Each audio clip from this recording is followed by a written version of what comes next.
Alors vous allez voir sur l'écran, ça c'est Eve, c'est le mannequin du laboratoire. On n'a pas de mannequin, alors c'est comme ça avec des défauts. Et regardez, alors vous voyez sur l'écran, on reconstitue en 3D le visage de la personne. Vous allez voir les choses. Vous voyez, on peut tourner en 3D.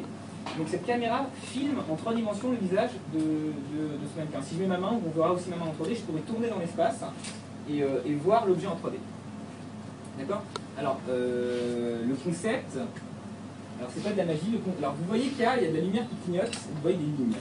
D'accord? Le concept est, alors, théoriquement il est simple, après mathématiquement parlant c'est plus compliqué. Ce qui va se passer, c'est qu'on va envoyer des lignes de plusieurs couleurs, de plusieurs tailles, avec différents espacements. Donc si j'envoie une ligne droite sur un mur, j'obtiens une ligne droite. Si j'envoie une ligne droite, par exemple, prenez imaginez un code barre au supermarché, vous l'envoyez sur mon visage, ben, moi je vais voir un truc un peu déformé. Je vais voir un truc qui va être complètement déformé. Donc en observant, vous voyez ces déformations-là, vous voyez la ligne droite me donne quelque chose qui tourne ici. Alors qu'à la base, c'est une ligne qui est droite. En observant toutes ces déformations, on est capable de détecter que la surface n'est pas plane. Et mathématiquement, on peut traiter toutes ces lignes que l'on observe pour reconstituer en 3 dimensions le visage. Après, on fait ça, le but c'est de faire ça de façon très rapide et de le faire en temps réel. Donc c'est pour ça que c'est bien plus complexe que ça en réalité.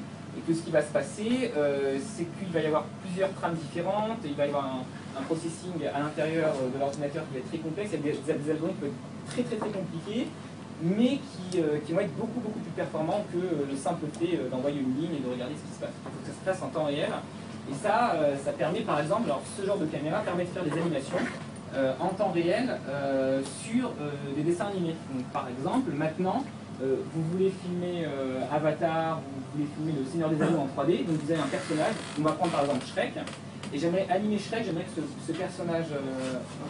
J'aimerais que ce personnage commence à sourire et j'ai pas envie que les animateurs fassent image par image le sourire de Shrek. Donc on va filmer quelqu'un, on va mettre des correspondances entre la personne en question et Shrek. Et donc avec cette caméra 3D, on va reconstituer le visage de la personne et la personne pourra sourire et on pourra reproduire son sourire sur Shrek ou sur un personnage en 3D.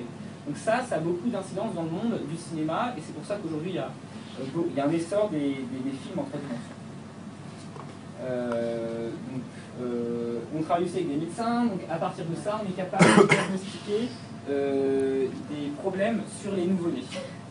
Parce que la structure des nouveau-nés est très fine, très sensible, à l'œil nu, il y a des choses qu'on n'arrive pas à détecter. Et donc on travaille avec l'hôpital, il y a des caméras qui sont mises sur les couveuses de nouveau-nés, on reconstitue le visage en 3D, on est capable de voir s'il y a des troubles compulsifs, on peut détecter s'il y a des problèmes mentaux ou même des problèmes physiques chez un enfant. Donc il y a encore beaucoup de choses à dire, mais on va s'arrêter là parce qu'il y a des gens qui disent est-ce que vous avez des questions? Sur votre formation, pourquoi vous avez décidé de faire vos études ici?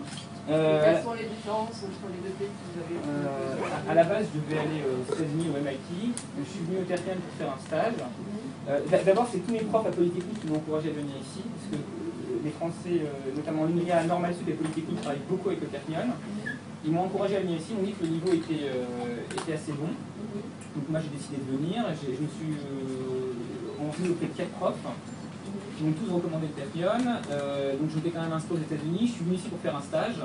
J'ai vu que le niveau était bon, j'ai rencontré beaucoup d'étudiants qui venaient du MIT pour faire leurs études ici. Ils m'ont dit que le niveau au Tertium était semblable dans certains domaines, pas dans tous les domaines, mais en tout cas dans l'informatique et dans le traitement des images à ce qu'il y avait au MIT. Donc je me suis dit, il y a la plage, il y a le soleil,